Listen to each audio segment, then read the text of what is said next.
Hi there, and welcome back once again to the Tyre Recycling Podcast. We are now on to episode 37 of the Tyre Recycling Podcast series. As usual, Ewan Scott, the editor of the Tyre Rubber Recycling magazine, is here with me to take you through this episode. Ewan, we've just had an episode on tyre pyrolysis, a subject that we have covered extensively in this podcast series. I have a bit of insight that we have something slightly different planned for today's episode. Could you tell us what that is? Yeah, today's podcast really is, for us, something different, and its timing is quite timely as well.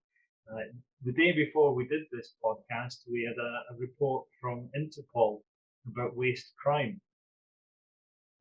They do mention in their report the tyre industry has been one of the areas of concern, with an element of fraud being perpetuated in the industry that is handled by organised crime. And here today we're talking to Elke Biechele from RisikoTek. RisikoTek is how can I best describe it? It's a financial investigation business. But the core business is financial investigation, doing due diligence for companies, investigating internal fraud. So one would imagine where companies don't particularly want the police involved, they would engage RisikoTek to do the work, the investigation, and find out what's happening, where the money's gone or where it's going. So, but that's all a bit hush hush, because obviously you don't broadcast what you're actually doing. But what they have come to us with, what RisikoTek have come to us with, is some satellite-based technology that can be used to monitor, amongst other things, the growing piles of waste that we see around the world.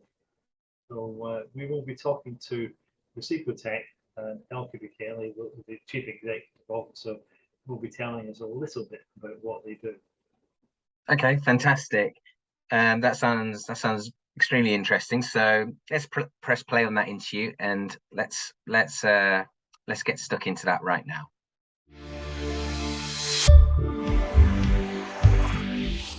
The first question I have for you, Elke, is can you give us a little bit of background as to what RisikoTek is about, where it's come from? Yes, sure. So first of all, thank you very much for being here. It's a pleasure.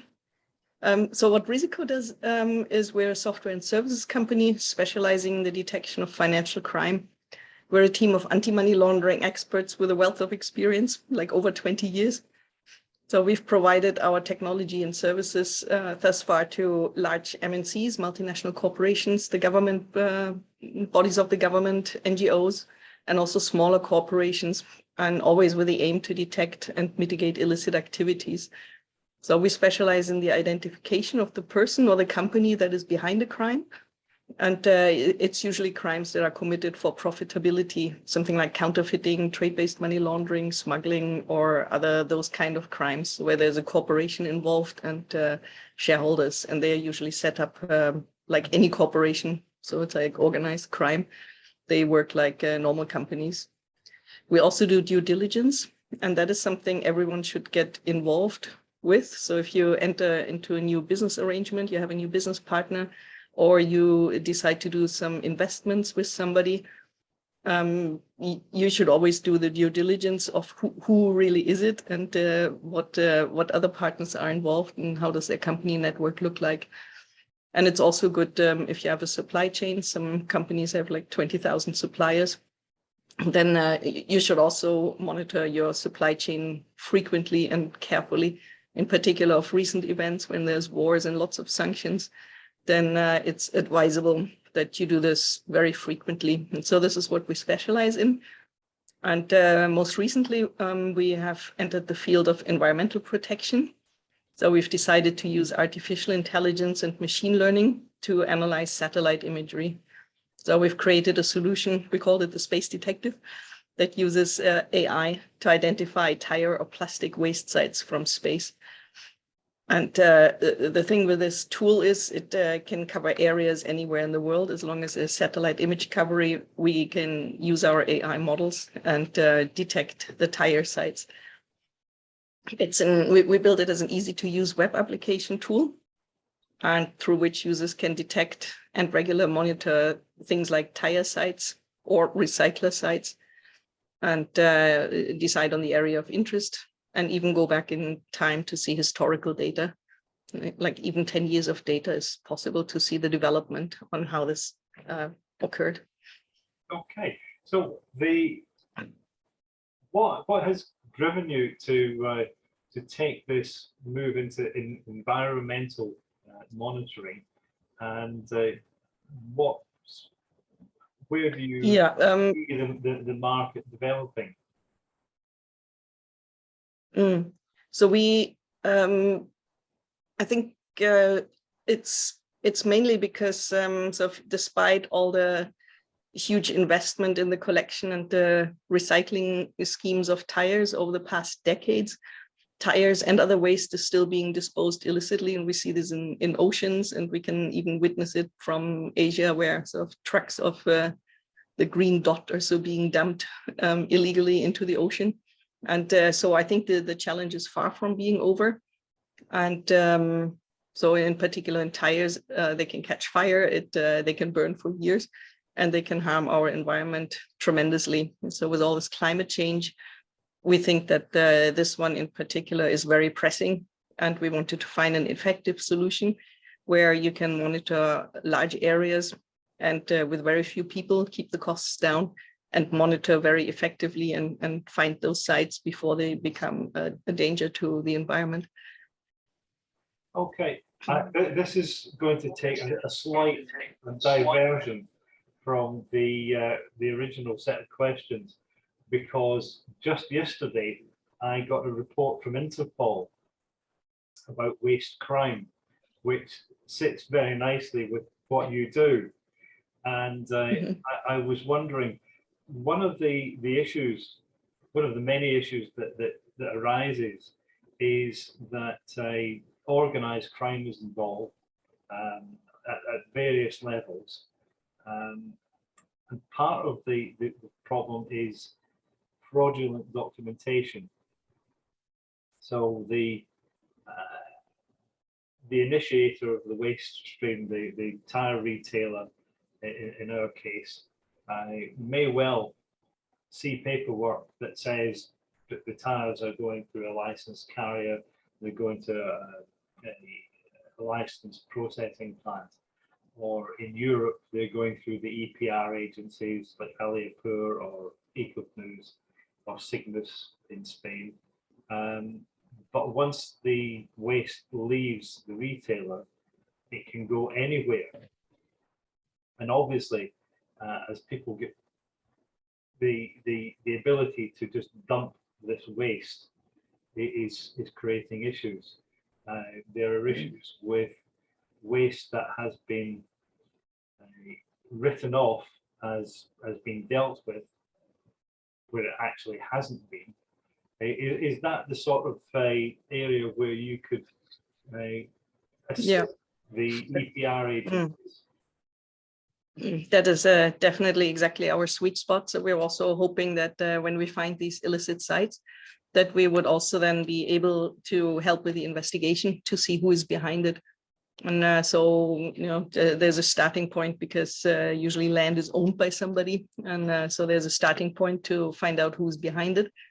And then there would be on the ground and but also in cyberspace investigations of what digital footprint do these people leave, and who else is involved, what other companies do they have, what shareholders, directors do they have. They may have lots of legitimate businesses, which is typical to commingle and to disguise the original crime.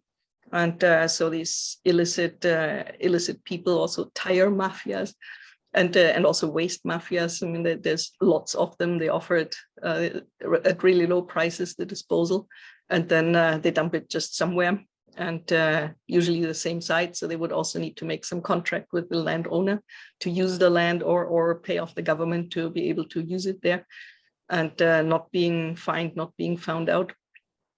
And so we can work backwards of who is it, and then hopefully law enforcement in the respective area would take care, either internationally or in the country of origin, that has like solid recycling policies in place and laws, and are stronger in enforcement. And so then we can pass this information on to those, and they could change their contracts and do whatever is needed to stop this. Okay, so you have a tool and you have the experience. How do you reach the market? How do you get to the people you need to speak to? Well, we're looking to sell this to municipalities, for example, in particular also in developing countries, or anyone who has contracts with developing countries. So those might be earlier in their recycling journey, but and may not have the stringent enforcement. However, there is, I mean, there you can see most of it from most illicit things from space, because there's little cloud cover. So likely these are poorer nations, and poorer nations are poor because they have, like, maybe they're countries with little water, so there's little clouds, and so we can see it easier from space. And so we are focusing on those municipalities, but also private tire recyclers who may want to get to the tires earlier. So in places like hot places like Australia, so the snakes are moving into the tire and build their home. It becomes an eco haven as well. So the recyclers may want to find the tires while the rubber is still recyclable easier, and then also do their part in order to keep the environment clean.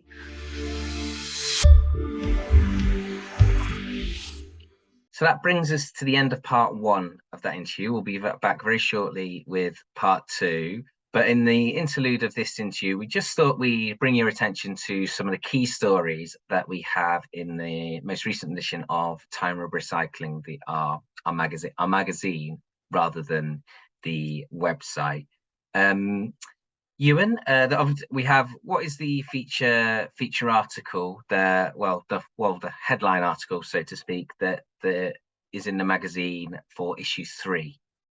The lead article in issue 3 for this year is a little bit controversial, because it's about sustainability. Now, we all talk about sustainability, all the tire manufacturers, every company in the world is talking about sustainability. But sustainability from a tire manufacturer's point of view is not the same as sustainability from the man in the street's point of view, if he has a view. So we look at sustainability from a slightly different perspective. And one of the outcomes, we'll not go into the details of the thing, but one of the outcomes is that if the tire industry doubles in size by 2050, as it is predicted to do so, then the problem with tire recycling will remain exactly as it is today.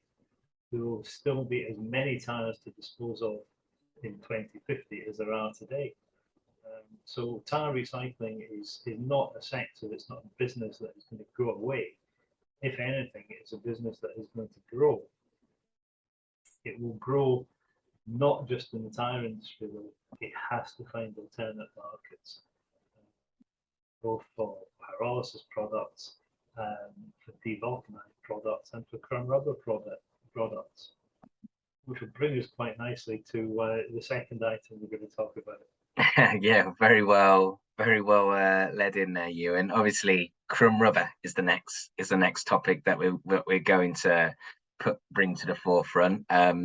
We have an article. It's titled "Crumb Rubber Market at Risk." It is from a guest writer in this edition of the magazine. Ewan, could you tell us a bit more just about this article and its content? Right, this one it was first published in a Spanish publication, but it was written by Gabriel Leal, who is the Chief Executive Officer of Cygnus Ecovalor in Spain. So I asked Gabriel if we could use an English translation of this. He graciously agreed. Now, here we have somebody who is the head of an EPR scheme, who sends something like 50%, depends on how you look at the figures, it's either 35 or 50% of its produce to Crumb Rubber. And that Crumb Rubber goes into artificial turf, into sports fields and so on. But Europe, the European Chemicals Agency's risk assessment body is looking at microplastics as a risk to the environment, and they're stating that anything under 5 millimeters being introduced to a new product may be banned.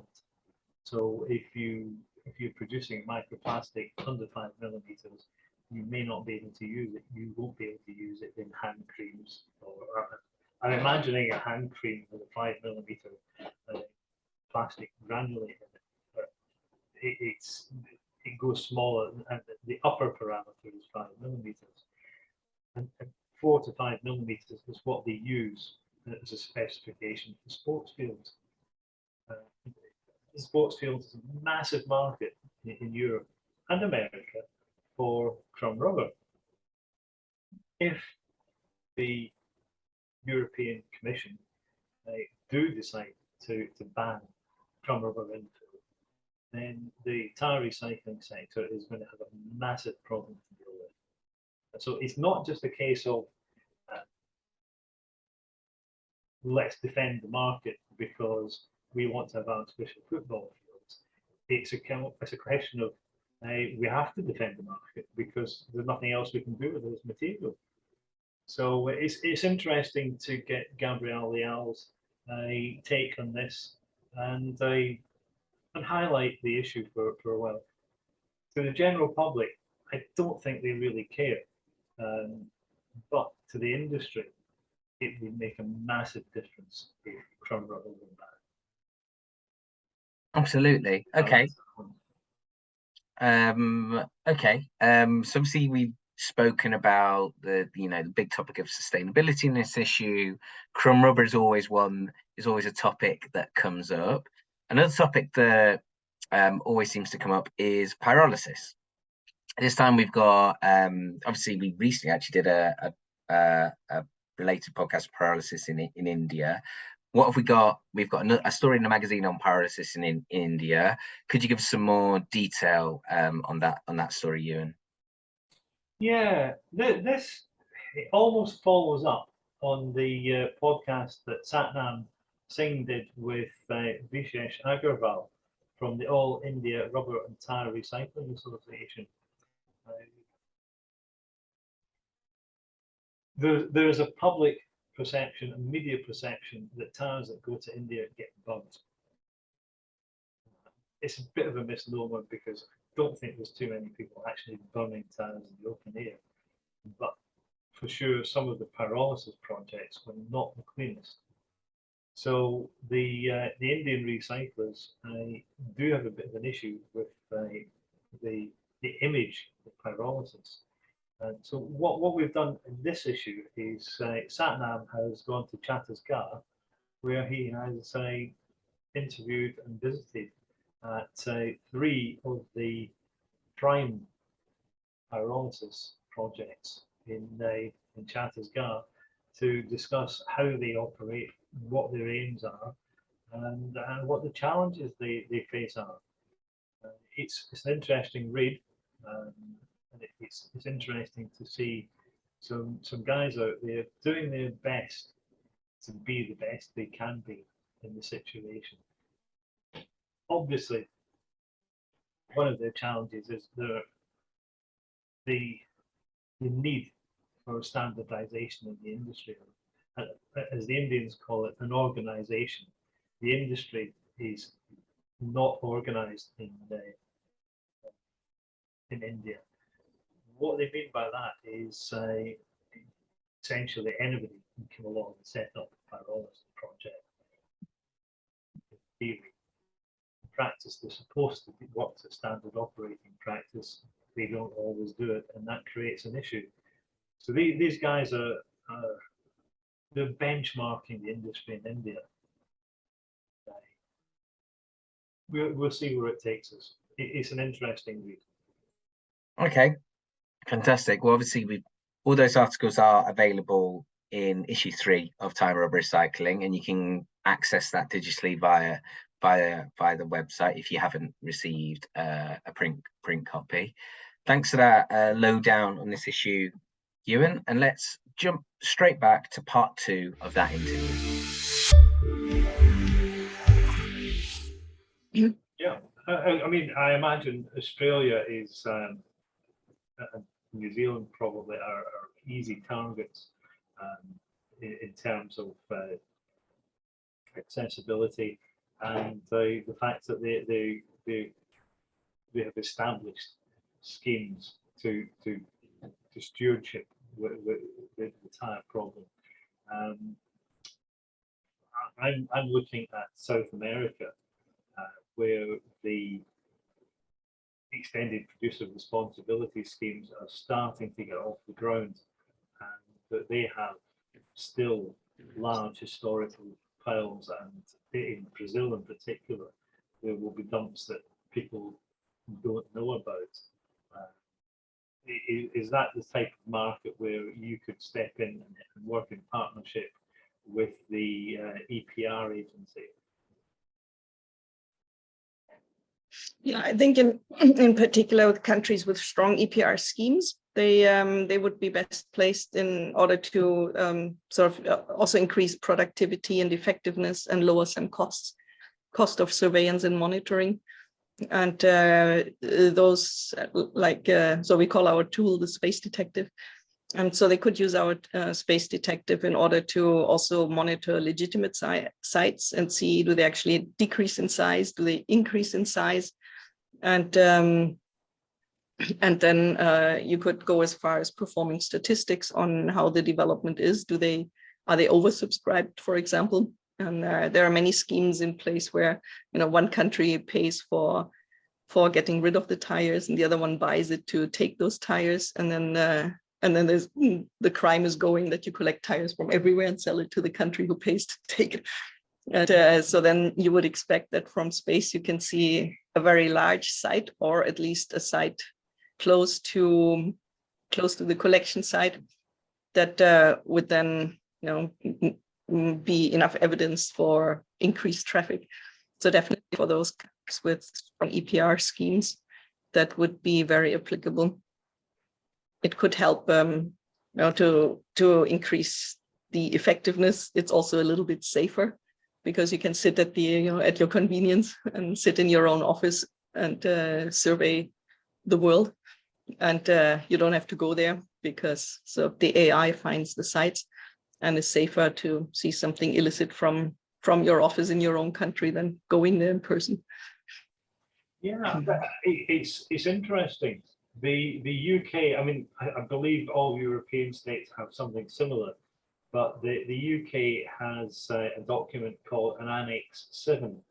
Now, when we export tires to third country, the final use of those tires, final user is supposed to complete an Annex 7 to say that these tires have reached end of waste or have been destroyed. And the Environment Agency in the UK it just does not get these forms back. Yet we export 200,000 tons of tires a year. Is it possible for your technology to follow the tires to see where they actually end up? To follow the tires where they are ending up, We could, I mean, initially there's the identification, there's the known tire sites, which we could monitor. There's the identification of new ones.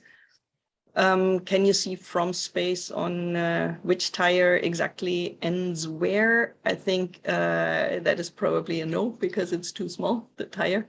Yeah. But what we could find is probably using other contextual data, like seeing the trucks that pick them up, and then there are databases that follow tracking, the databases that follow ships, and so we could puzzle it together from where the truck leaves the tire site, and then where the shipment goes onto a ship, and where the ship then delivers it. So these kind of analysis we can do, and that is again is our sweet spot, because we've subscribed to some 20 different databases, and large-scale databases, publicly accessible. They just cost money, but it's all legitimate official data, and so we can puzzle it together from there. So just to be clear, if, for example, and this is purely hypothetical, if the waste industry in the UK were to persuade the departments of farming, rural affairs, and agriculture, who look after the environment here, if they were to persuade DEFRA to find out what was actually happening to waste and to follow it through, DEFRA could, using various, they could engage you to follow through the tracking of trucks, of ships, the final destination, and then an estimation could be made where those tires were actually going. So I need to be careful.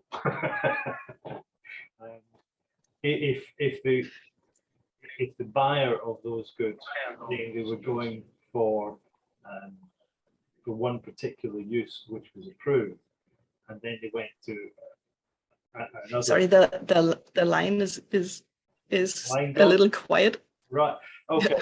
If DEFRA, the UK government, decided that they needed to know where the waste was going, your technology, combined with tracking of trucks and chips and so on, could identify where those tires were going and that they were going to proper use, potentially. Yeah. Mm-hmm. Yeah, definitely. So that is our sweet spot, is the investigation side. And so when we have a starting point, like discovering this thing from space and seeing the sites, we would also then use a mix of methodologies and mix of databases, then to identify who's picking it up, where do they go.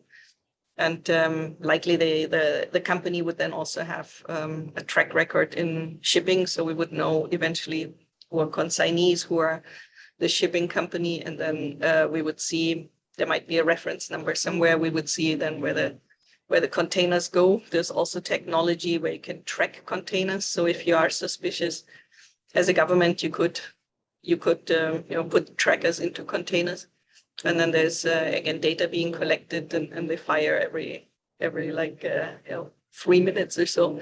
Then you can see where is the container and how does it end up. So it's a technology, I think, that is widely used already. We researched this a while ago, and we're about to partner up with somebody who's producing trackers. And those definitely could be used. Okay. There's a wealth of things that if one has the budget and wants to do it, there's a wealth of things we can do in order to find out where these tires eventually end up. Have you actually have you been working with tire manufacturers like Michelin or Bridgestone? You don't need to specify who you work with, because I believe that the larger manufacturers are taking sustainability and due diligence very seriously.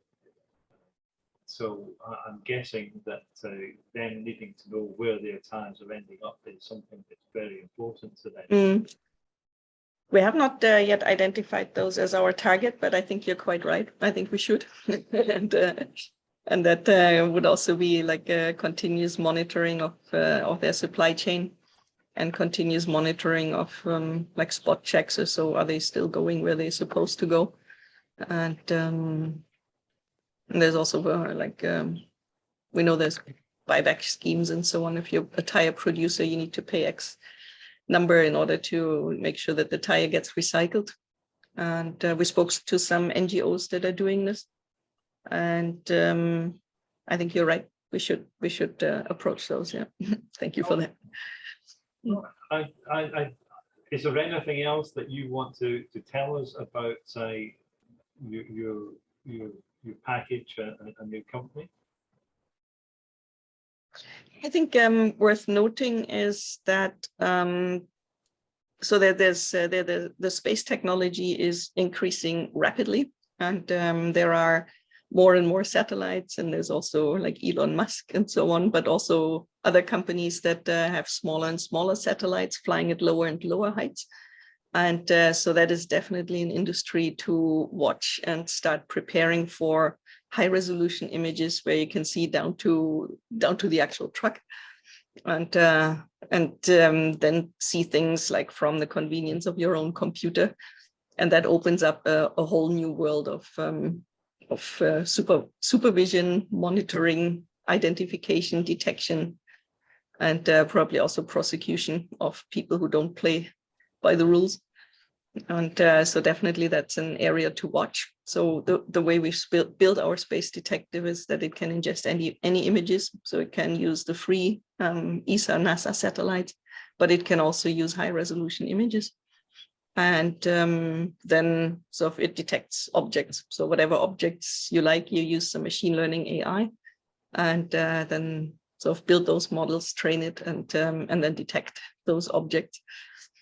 You can't find your missing spouse or your cheating spouse, which I've also been asked before, but you can definitely find tire sites.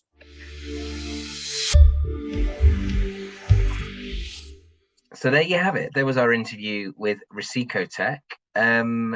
Ewan, obviously that is like, something, an area that we have not delved into on this podcast series yet. Obviously, it's something that is new for both of us. How do you think this technology can be used? What are its benefits? What are your main takeaways from this? It's technology that will have a use for sure. I think in a European context, the case for it is monitoring existing stockpiles. So, for argument's sake,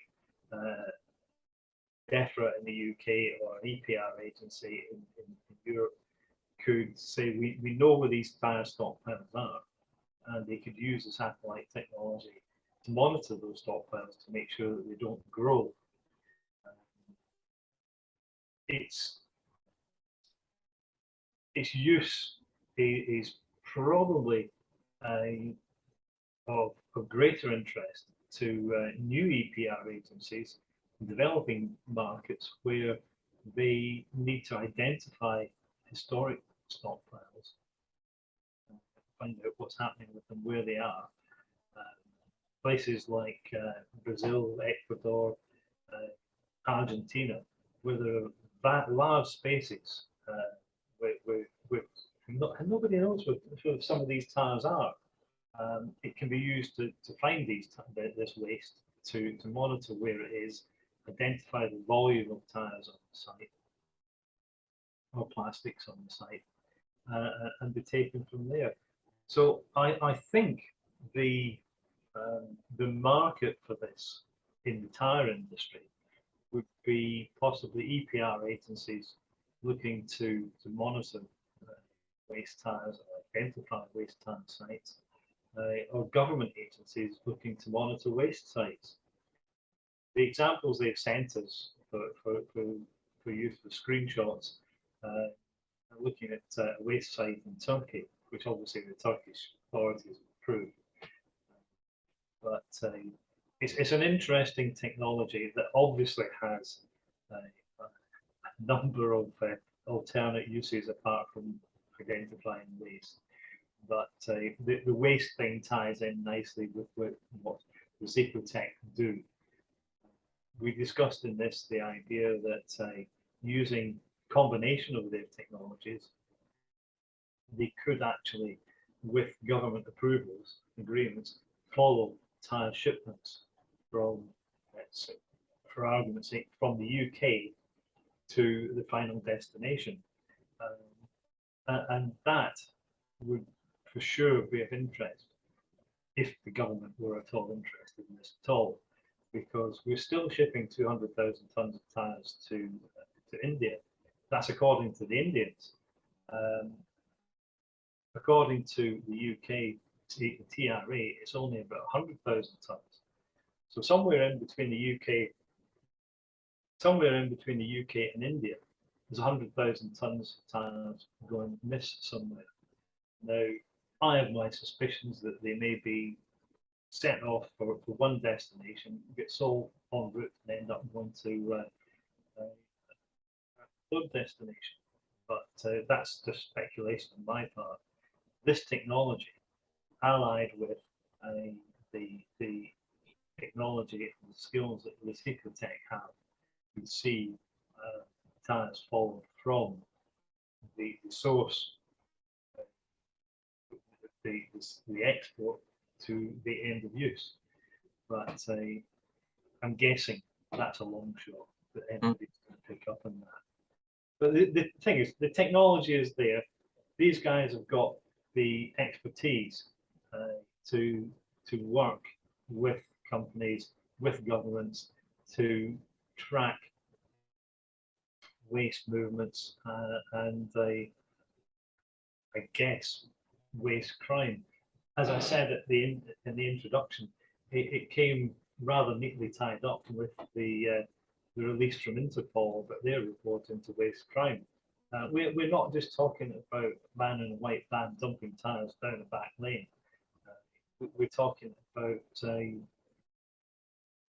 real organised crime at the top level. Mafia families are involved, and three mafia families have been identified by Interpol. And tyres are one of the issues. Waste is one of the issues. Organised crime loves waste. Interesting. Do you think as well with this technology, the satellite technology, that it would be more useful maybe in like big wide open countries, or countries, where I wouldn't say not that there's not a lot of infrastructure, but not a lot of I'm thinking of countries like in the Middle East, places like Qatar, Kuwait, or even Australia, wide country. Do you think this type of technology would be more targeted outside of Europe, or is it somewhere, or is this something that could be really, really useful in Europe, in America as well? I think it's got I think there's a number of potential different markets, a number of potential different uses. As I said, in Europe, I think it's monitoring existing stockpiles, making sure they're not growing. In the likes of Australia, it can perform the same task. It can also identify, because I'm not dissing Tyre Stewardship Australia in any way at all, but I'm sure that mining companies will have hidden tyres somewhere, because they don't want, until they got some way of dealing with them, they're not going to tell anybody they're there. So it would give, for example, Tyre Stewardship Australia the ability to identify all tyre waste sites in the country. And we know that there are some huge dumps in Australia that need to be dealt with. Africa's another place. Saudi, yeah, for sure. There are lots of places with open countryside where things can be hidden. The site is out of mind. I'm reluctant to upset our American cousins, but when you read news reports and Tyre Recycling in the States, they're always having Tyre recycling days, Tyre drop-off days, it does suggest that they have some way to go before they have got a fully organised Tyre recycling operation in the States. I would fully expect somebody from Liberty Tyre to call us and say that's rubbish. But it's difficult to get your head around how, if they have a proper tyre recycling scheme, they have all these tyre collection days and drop-off days. I am sure that there must be some dumps in the States that need still to be recovered and monitored. Mexico, South America, there are plenty of markets, and that's without even looking at the markets that are difficult to access. We have countries where we hear one story from their PR people, but from behind the scenes we hear different stories. So, the technology is there and it can be used, and it could be used perhaps at the highest level by the United Nations to identify and verify what some states are saying about their waste management. Malaysia, Southeast Asia in particular, China, where there's not so much emphasis on recycling and waste management. It would be useful for the governments, perhaps useful for the United Nations, to use this technology and actually identify where the problems lie. In terms of dealing with these issues, recycling, waste recycling, one of the most important things to have is data, and that is the correct data. And if RisikoTek's technology can be used to verify data, then that makes dealing with the problem that little bit easier. Once you know exactly what it is and where it is, you can deal with it. If you don't, you can't. Okay, absolutely. Yeah, I think obviously we mentioned some key markets there. I don't want anyone to think we're speculating on anyone's Tyre recycling issues, but from my point of view, just mentioning countries that immediately appear to me that there could be logistical issues just in terms of the country's size, or other stories we've seen in the past.